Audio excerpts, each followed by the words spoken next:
بسم اللہ الرحمن الرحیم۔ السلام علیکم۔ امام مہدی کا کوئی ذکر قرآن میں موجود نہیں۔ قرآن کے کسی بھی مقام میں ذکر تو کیا کوئی اشارہ تک نہیں دیا گیا کہ آخری زمانے میں کوئی ایسا شخص آئے گا جو پورا عالم اسلام کو بالکل صحیح کر دے گا۔ ایسی کوئی کہانی قرآن میں موجود نہیں۔ ہاں، البتہ یہ ساری کہانیاں روایتوں میں آپ کو ملیں گی، یہاں تک کہ ان کا نام، ان کی شکل، ان کا ناک اور کہاں سے وہ ظاہر ہوں گے، یہ ساری چیزیں آپ کو ضرور ملیں گی۔ آج ہم بات کریں گے کہ امام مہدی کا ظہور، لیکن اس سے پہلے میں ایک چیز آپ کو بتا دوں، قرآن ہدایت کا کتاب ہے اور اس کو فرقان بھی کہا گیا ہے۔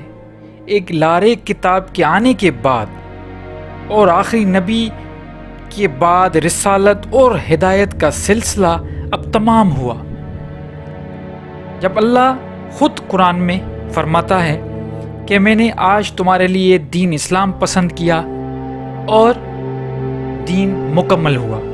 جب دین بھی مکمل ہو گیا، دین اسلام پسند کیا، آخری نبی بھی آ گئے، ہدایت کی وہ کتاب جو لاریب ہے، حق اور باطن میں جو فرق کرنے والی ہے، فرقان آ گیا۔ اب مسلمان کس چیز کا انتظار کر رہے ہیں؟ مسلمانوں کو قرآن سے ہٹانے کے لیے، دین سے ہٹانے کے لیے یہ ساری کہانیاں گھڑی ہوئی ہیں تاکہ وہ ہاتھ پہ ہاتھ رکھ کے بیٹھے رہیں کہ دجال بھی آئے گا، پھر کوئی امام مہدی بھی آئے گا اور ہمارے آکے حالات صحیح کرے گا۔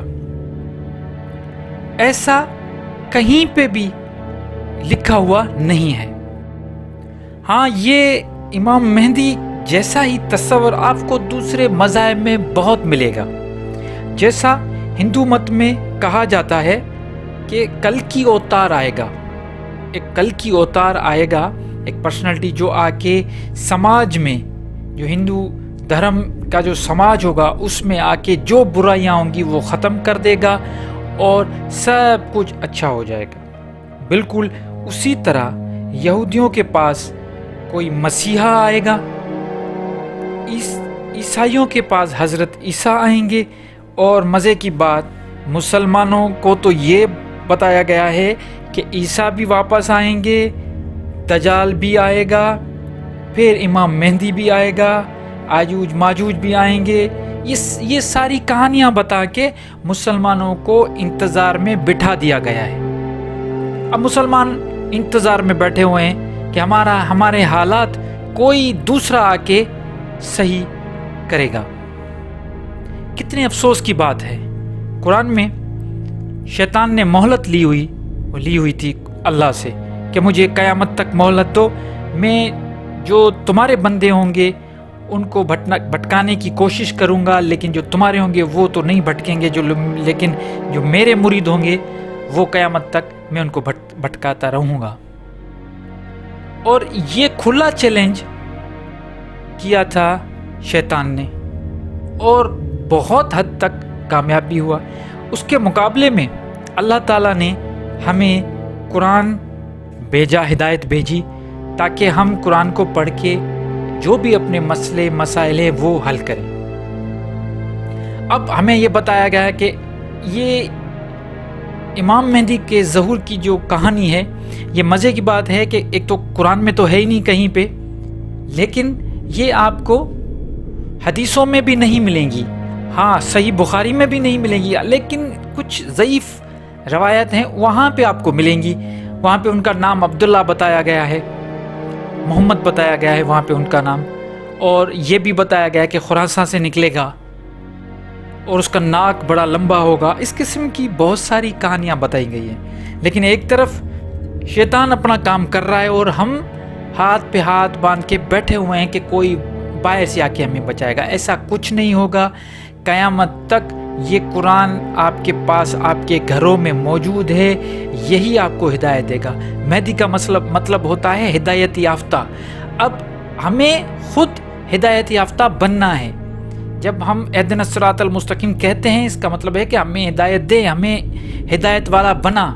جب ہم خود ہدایت والے بنیں گے تو ہمیں کسی مہدی کی ضرورت نہیں پڑے گی. بہتر تو یہی ہے کہ ہم جب یہ کھلی بات کلیئر پڑی ہوئی ہے کہ ہمیں پتہ ہے کہ یہ جو کچھ ہو رہا ہے ہمارے ساتھ، جو بھی نیگیٹو چیزیں ہو رہی ہیں، یہ شیطان ہمیں وسوسوں میں ڈال رہا ہے، ہمیں شیطان نے بہکایا ہوا ہے، تو ہم ابھی اس سے مقابلہ کریں، نہ کہ ہم انتظار کریں کہ کوئی باہر سے آئے گا. پھر دوسرا، دجال کوئی ایک آنکھ سے کانا ہوگا وہ آئے گا. ایسا کچھ بھی نہیں ہے قرآن میں. دجال کا مطلب ہوتا ہے ایک فتنہ. فتنے تو ہر زمانے میں رہیں گے، یہ فتنے تو آپ کو ہر جگہ پہ ملیں گے، لیکن آپ کو کیا کرنا ہے؟ ان فتنوں سے تو بچنا ہے. ہمیں ان فتنوں سے بچنے کے لیے تو ہمارے پاس قرآن آیا ہے. ہمیں قرآن کی تعلیم کو عام کرنا ہے، اور اس پہ عمل کر کے جب چلیں گے تو یہ فتنوں سے بھی ہم لڑ پائیں گے، اور پورا جو بھی ہمیں کہانیاں بتائی گئی ہے ان چیزوں کی ہمیں ضرورت ہی محسوس نہیں ہوگی. آج کل بڑی باتیں چل رہی ہیں یہودیوں کے حوالے سے کہ وہ کوئی گائے کاٹیں گے اور اس کے بعد مسجد اقصیٰ کو وہ شہید کر رہے ہیں، اور وہاں پہ اپنے کوئی ٹیمپل بنائیں گے، کچھ یہ کریں گے وہ کریں گے، اور اس کے بعد یہ نشانی ہے کہ اس کے بعد امام مہدی اور دجال، حضرت عیسیٰ، یہ سارے اب آنے والے ہیں. ایسی کوئی بات قرآن میں نہیں ہے. کچھ بھی قرآن ان چیزوں سے خالی ہے. اگر اتنی بڑی چیز اگر حقیقت میں ہوتی، آپ خود سوچیں، تھوڑا ایک کامن سینس یوز کریں کہ اگر یہ بات جو امام مہدی والی ہمیں بچپن سے بتائی گئی ہے، اگر یہ واقع حقیقت میں اللہ تعالیٰ یہ سب چیزوں کو آخری زمانے میں اگر ان ہستیوں کو بھیجتا، تو قرآن میں ایک دو آیت لکھنے وہ آ جاتی وہاں پہ. اگر وہ وہاں پہ اس میں اللہ تعالیٰ یہ لکھ لیتا، اللہ تعالیٰ کو کیا پتہ نہیں تھا کہ لوگ پریشان ہوں گے کہ وہ قرآن کو مانیں یا یہ جو روایتوں کی کتاب ہے ان کو مانیں. اللہ تعالیٰ لکھ لیتا، قرآن میں یہ چیز آ جاتی، ایک دو آیتوں میں ان کا ذکر آ جاتا، تو ہمیں ان چیزوں پہ پریشان ہونے کی ضرورت ہی نہیں رہتی. لیکن مسئلہ یہ ہے کہ اللہ تعالیٰ بھول گیا نعوذ باللہ، یا اللہ تعالیٰ کو یہ پتہ یہ تھا کہ بس وہ بخاری بتا دے گا لوگوں کو، اور دوسرے جو صحیح مسلم والے، دوسری روایتوں لکھنے والے ہسٹورینز جو ہیں وہ لوگوں کو بتا دیں گے. قرآن میں اتنی جگہ ہے نہیں کہ میں یہ بھی ایک آیت دے دوں. ایسی کوئی بات نہیں ہے. جو بھی چیز ضرورت کی چیزیں ہیں وہ ساری قرآن میں موجود ہیں، اور جن چیزوں پہ ہمیں ایمان لانا ہے وہ بھی قرآن میں موجود ہے. اس کے علاوہ جو بھی چیزیں ہیں ان پہ ہمیں ایمان نہیں لانا. ہمیں ان پہ، کیونکہ یہ کلیئر قرآن میں بتایا گیا ہے، جو کچھ قرآن میں ان پہ ایمان لانا ہے.